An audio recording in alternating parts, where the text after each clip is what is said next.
Can you keep a secret? I have a confession to make. It has been 25 days since my last injection, which means I am 18 days overdue. What? Why would somebody do that? Am I crazy? What the heck happened? I got my new compounded Tirzepatide. I was excited about it. So, let me share with you what happened.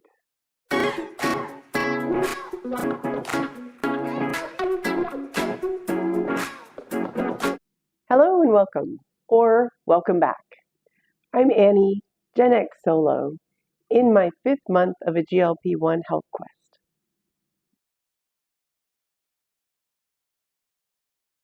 So why have I waited so long to start my compounded Tirzepatide medication? Good question. And there's a few things that were going on. Shortly after I received my medication, I got a flu or some bug that took me out for about a week and a half. And that was miserable.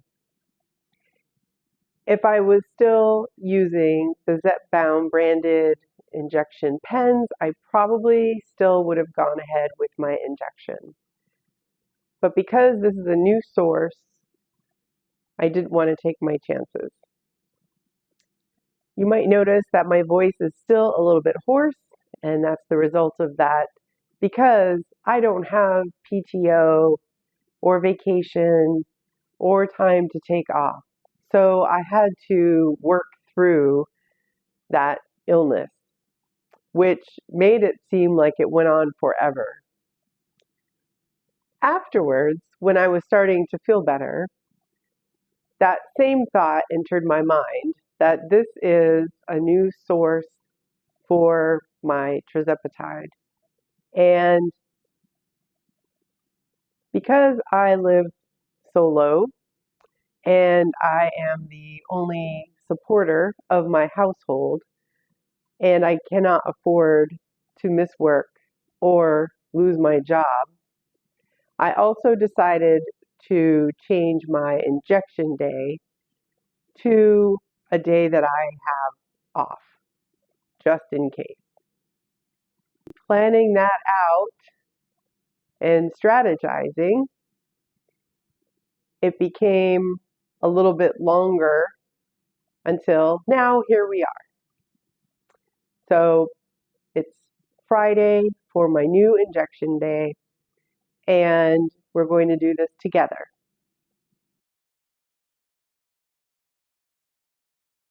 In my last video, I mentioned about ordering from a local reputable pharmacy for my compounded Tirzepatide, and it also has an additive of B6.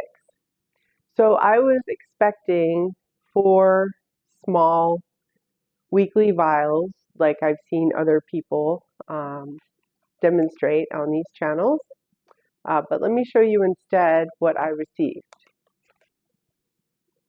Not sure if that's focusing. But it is 1 multi-use vial. So let's fix this situation and do my shot.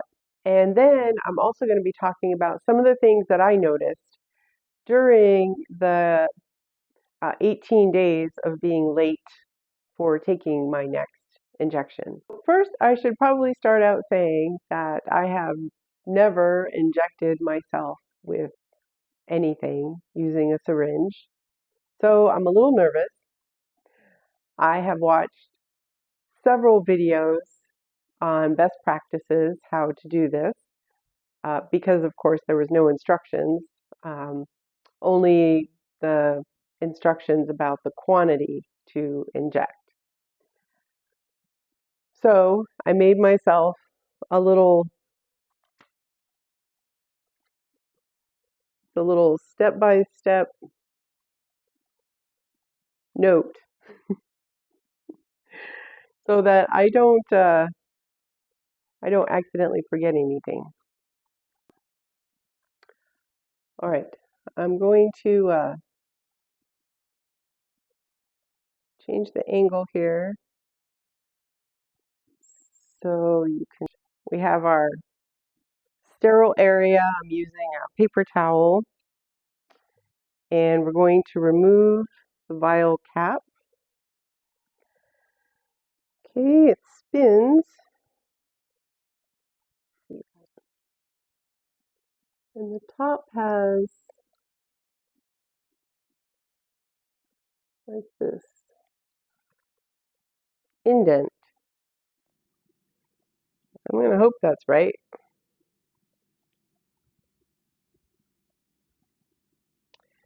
All right, so I cleaned off the area that we're going to puncture.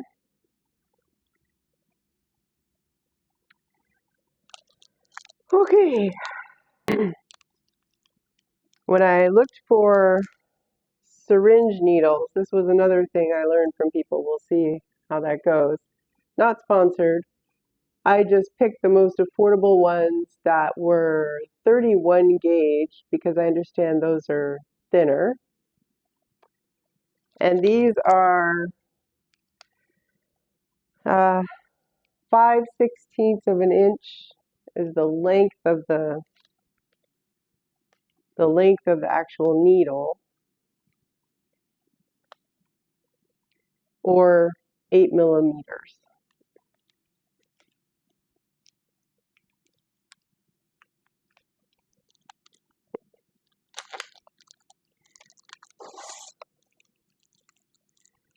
All right, so we're going to remove the orange safety features. You can see that needle, maybe. It looks pretty thin. Looks a little long though, I'm not going to lie. That is a little bit longer than a 1/4 inch. Anyway, okay. Next on our list, pull the plunger back to the milliliters that we want.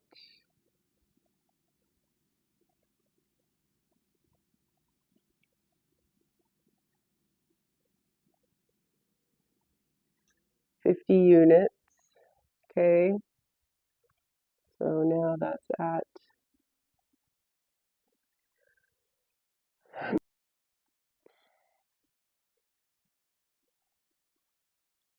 okay, and then insert into the vial straight down.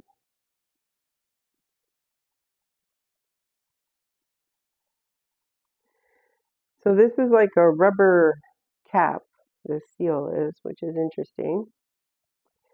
Okay, we push the air into the vial. We're going to turn it upside down.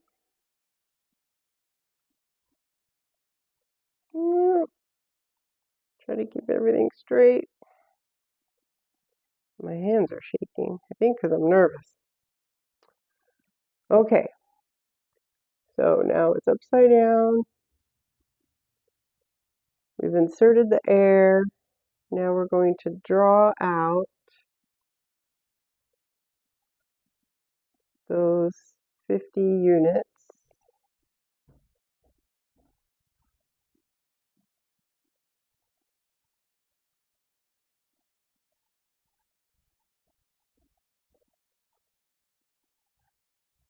Okay. And this has a red color. Interesting. Anybody else had a red color before?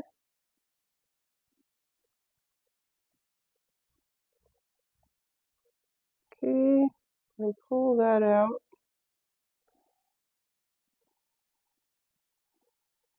Oh, my needle still looks pretty straight. There's a little drop on the end, so I'm just gonna whoop, push that out a little bit. Oh my goodness, that squirted out. But we're still at 50. And we're just going to tap ever so slightly. I don't see any air bubbles. And it's actually starting to turn more of like a pink color. Makes me a little bit nervous, honestly. I haven't seen anybody else with colored version of Tirzepatide. Okay, but I have faith because this is a local compound pharmacy. They've been around since 1996.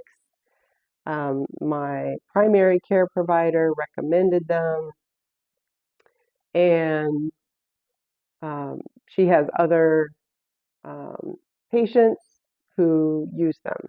Okay, so we're going to go with that. Okay. All right. So now we have the medication in the syringe.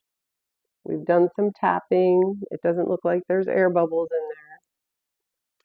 there. And so now I need to set this down because I need to do my skin.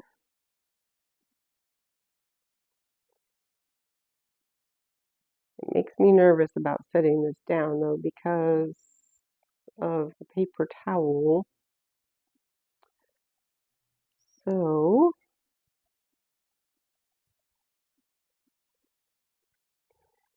I'm actually going to set it on, it's at an angle.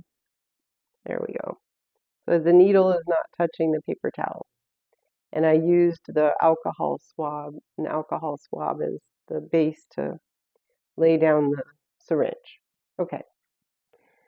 So for this, I'm going to do this off camera. I'm actually going to do like the lower portion of my tummy, like the belly apron. And I'm not feeling comfortable showing that on camera. So I'm just going to slide this over and step off to the side and do the injection, BRB. All right, did my alcohol wipe on my skin.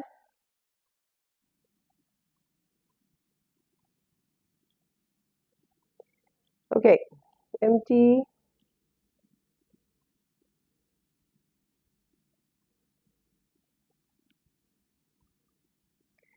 Wiping my skin again so that I can put on a band-aid, as you know I like to do because my skin gets irritated. Okay, BRB, I'm going to go wash my hands and put this away.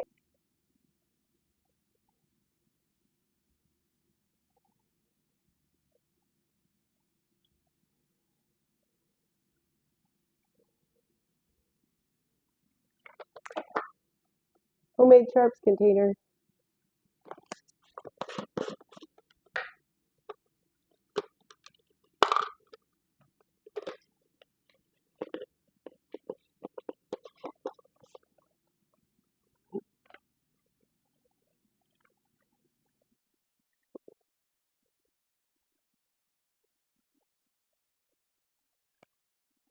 Survived that. The needle was very thin. I didn't hardly feel it, which is saying something because even when I go to the doctor for blood work, I don't even watch them put the needle in.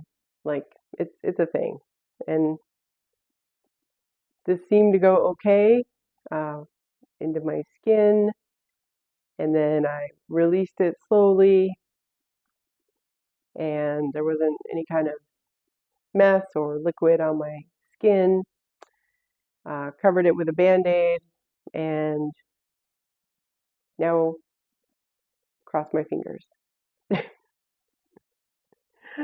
I'm a little nervous.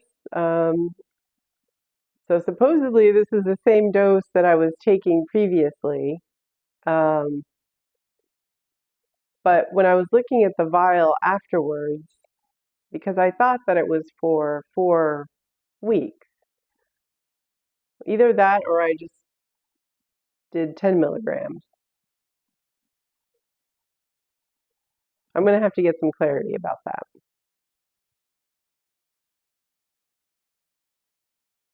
Now, luckily, during my Zepbound, I didn't have a lot of like really awful side effects. So I'm hoping that's the case with this. And it does have the B additive as well. I'm hoping that doesn't interrupt my sleep because I want to talk to you about sleep. So on one of my previous videos, I had mentioned how I'm trying to make sleep a priority. And I think that is helping because during this 18 days, which again, I'm hoping that I don't get a wallop of side effects now that I'm back on the medication.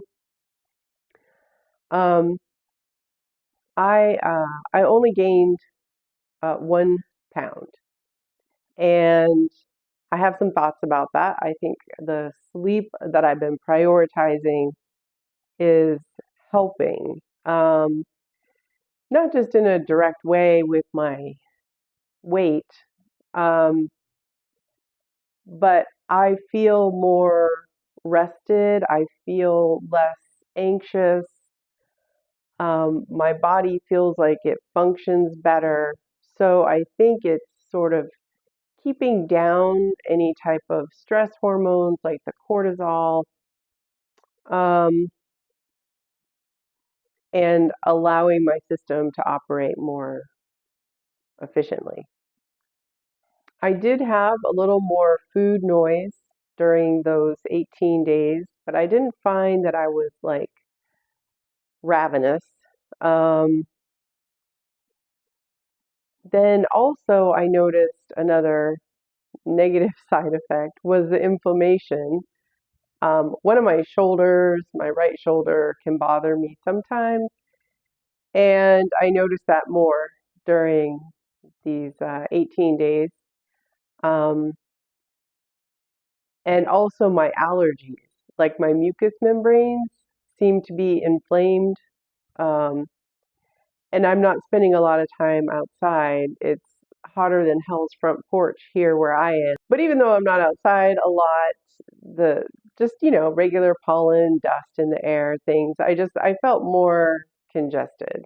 So I think there was some inflammation that was kind of creeping back in with being off the medication. Um, since Zepbound is known for helping with inflammation. I think another thing that helped is that I tend to eat at home. I cook and eat at home, and it's pretty much the same foods on rotation. So I wasn't tracking calories. I don't really do that anyway. I know from just my regular meals, how much protein is involved. So I think that was helpful because um, that my food stayed the same, and my satiety was still pretty good. I had to work at it a little bit, but I didn't feel like I was white knuckling it, so to speak, for the whole 18 days. And so this means when I started, I was at 259.6, and I'm at 246.4, which is a loss of about 13.2 pounds. And during the 18 days, I was weighing myself, and I just seemed to stay like right around that 246 pounds, give or take a little bit, depending on the day. Um, and I think maybe this was like my body's way of creating a new set point for my weight. Since instead of being closer to 260, now I'm closer to around, 246. I haven't been losing weight at rocket speed anyway, so this is fine. Tune in next week, and I'm going to share with you the outcome of my first compounded tirzepatide injection and give you some updates, see if there was any side effects. Take care until next time. Bye.